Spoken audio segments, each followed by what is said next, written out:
in Western Music Radio.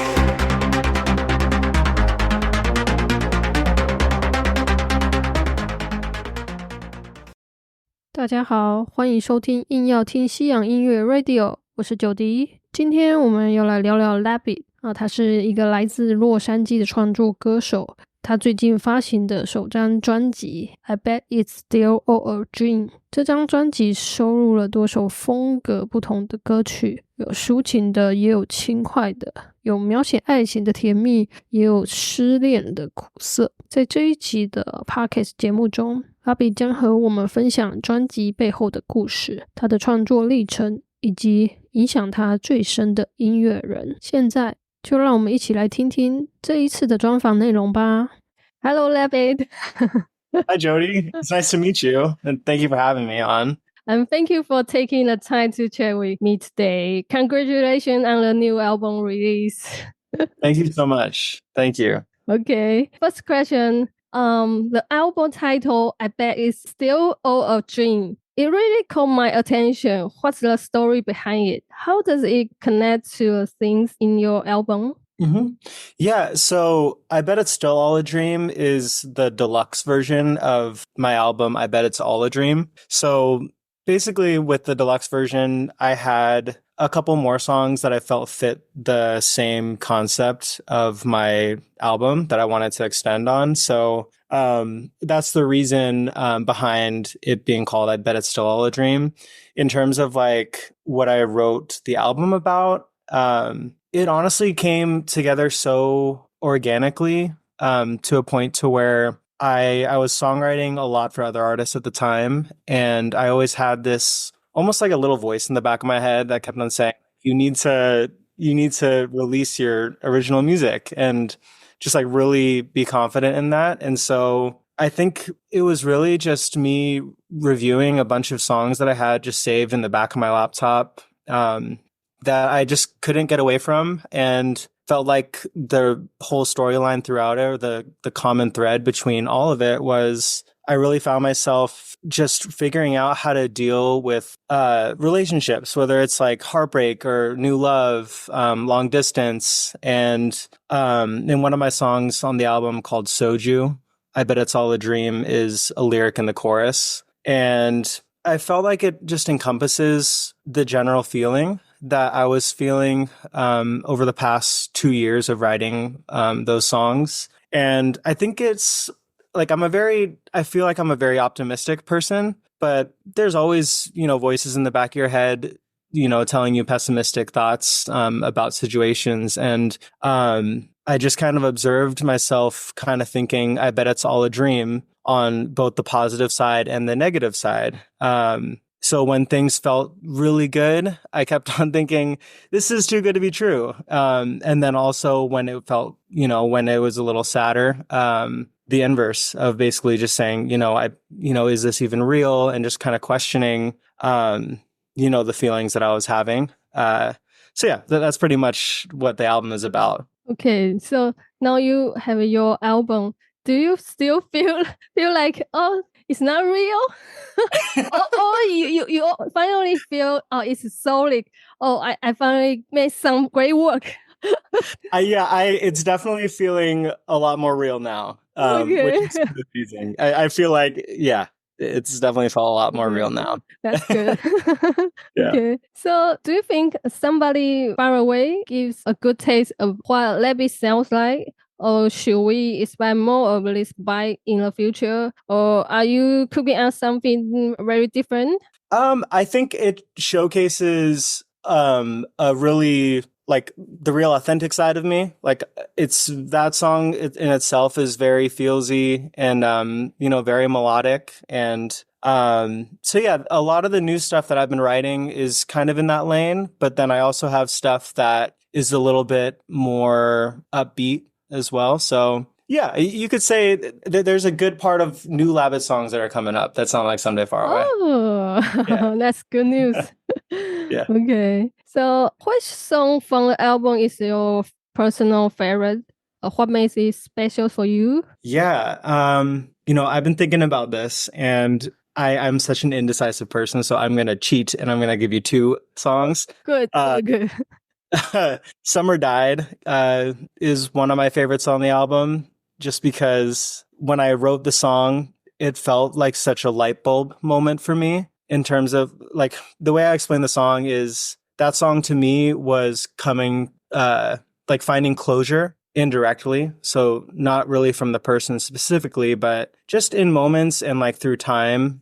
I really feel like time is such a big healing factor when you're going through heartbreak. And when I wrote Summer Died, it wasn't even supposed to be a song to begin with. It was more of just like a poem that I wrote just for me. And it came together so spontaneously. And so that was one of my favorites. That one doesn't even really have a chorus too. So it was one of those stubborn ideas from me when we were recording the song. Just like, I think this needs to go on exactly like this. And I'm happy that people seem to like it.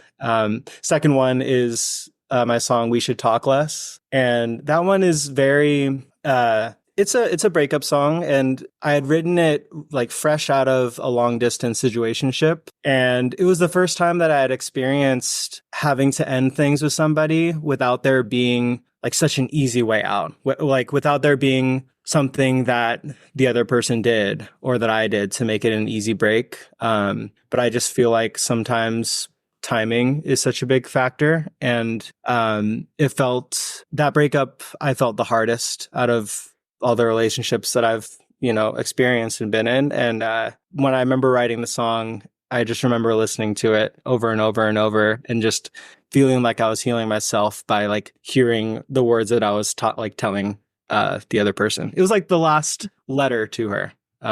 That's kind of how I see it in my mind. Okay. So you talk about your songwriting process. Can you tell us more about like how you usually create a song? Does your process change depending on the project you are working on? Yeah, I feel like for me, I really kind of just wait until I feel like I have something to say that I just can't like not focus on.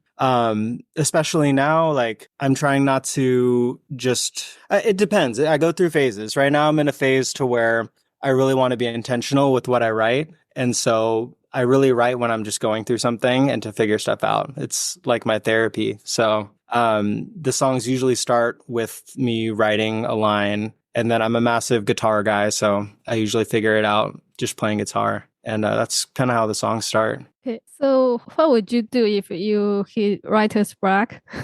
If I hit writer's block, Yeah.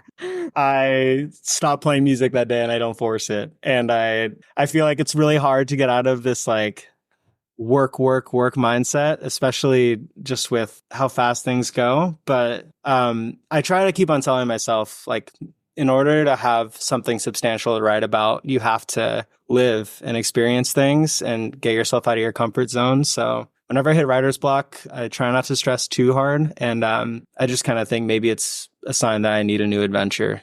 So that's how I try to approach it. It's not as easy as it sounds, though. So do you have any hobbies outside music? Yeah, when you need a break or you really want to go on an adventure? Yeah, well, I got a dog last year, and so I've been raising a puppy, and he's 1.5 years now. So recently, when I've hit writer's block, I just take him somewhere and like focus my attention on something that I have to take care of, which has been so nice and like so rewarding in a different way than music is. Also, my partner and I like to travel and go to different places. So just try to get out of the house, really, because if it weren't for those two things in my life, like I would just be at home and just be working away. So yeah, really thankful for that. They get me out of the house for sure. Okay. Okay. I really enjoy Love Sucks. It's such a fun song. So what inspired you to write it? That one is funny. I think I was so tired of writing sad songs and like just really like I was sick of writing ballads at the time. I think I had written probably like 10 to 15 ballads. And I think that one is such a cynical track in my head because that one is so not me in terms of like it is so pessimistic. But sometimes you just have to feel those feelings. And I remember writing it with some of my friends, James Cola, Brandon Stewart and my friend Patrick Ridgen, and we were just having a good time. We were like drinking a little bit, and we had all grown up in like playing guitar and pop punk bands in like high school, and that one felt more like an ode to the old me. So it was really fun to play. And honestly, I'm really excited to play it live too, because that song just needs to live live. Yeah, maybe can you make a music video for it?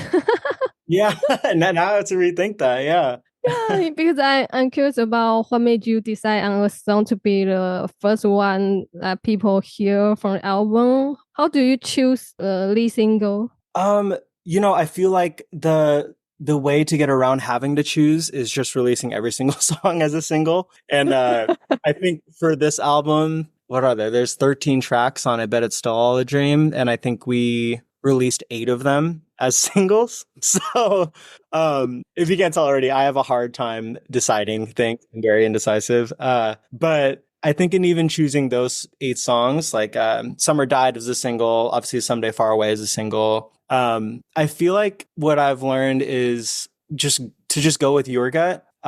So I have like a close circle who I ask for their opinion.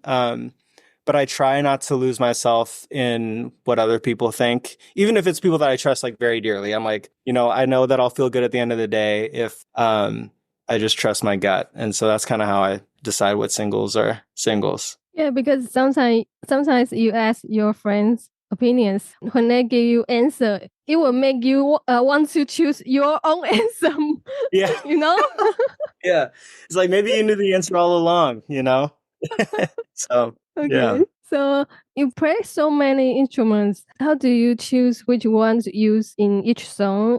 Is there one instrument that's especially important to the Labit sound? Mm-hmm. I grew up playing. My parents put me in piano lessons when I was in 3rd grade, and I played piano. I took piano lessons for maybe 5-6 years. So that influenced me to just start music in general. And then when I got into high school, one of my uncles had lent me one of his used acoustic guitars, and I just became a massive guitar guy. And so I think in all my songs, I try to have at least one of the two as like a main thing. But then there are also some songs, like I'll be working with some producers, and sometimes we'll try to write songs without a guitar or piano. And I love how, depending on what instrument you're playing, it can kind of get out a different side of you than if you played it on a different instrument. So yeah, it just depends really on that day what I'm feeling. Is there any new instrument you want to try next? I feel like I have been trying to find a cello player for a while, because I would love to play live with a cello player. But I'm getting to the point where I'm like, maybe I should just learn the cello myself. That one and the harp. I just feel like having a harp would be so cool. I love string instruments. So okay, I will look forward to it. Maybe one day you will play live. Yeah, hopefully. I think this year has been, for me, I've just been wanting to release as much music as possible. And now next year, one of the goals is to play live a lot more. So hopefully, by this time next year, we're talking about all the shows that I've been playing. Yeah. Okay. Your music is such a cool mix of different sounds. Who are some of your biggest musical inspirations? Thank you. I grew up on listening to a lot of the Beatles and Michael Jackson, just through my parents. And I have a younger sister, and she was really into like R&B and hip hop. So I got a lot of those influences from them. And then I feel like when I really found like what I really liked, it was like in middle school and high school. And I really fell in love with pop punk music. And so I would listen to, I grew up in San Diego, California. So Blink-182 is from there. So they're a big influence on me. And then songwriting wise, just in general, like John Mayer, Frank Ocean, even some of the stuff coming out now from other artists. Like I'm really drawn to people who just try to genre bend as much as possible to where you can't really put a label on what they sound like. Yeah, that stuff always kind of draws me. But Yeah, John Mayer for sure. It's a big one. Yeah, we share the same music taste. Yeah. You have good taste. You have good taste. Thank you. Okay. Before we finish up, is there anything you would like to say to your fans in Taiwan or to the people who are just hearing your music for the first time? Yeah, absolutely. Well, first of all, thank you if you're listening. And, you know, either if you've been listening for a long time or just discovering my music now, thank you so much. And I hope you find, you know, some tracks that really connect with you. And I'm just really excited for all the new stuff that we have coming up. Next year, we're trying to double the amount of music that we released this year. And I really want to see everybody in person and live. And so please stay tuned. And yeah, thank you. Okay. Thank you, Labit. Oh, thank you so much. Yeah. It's awesome chatting with you. Thank you. Thank you. It was so great chatting with you too.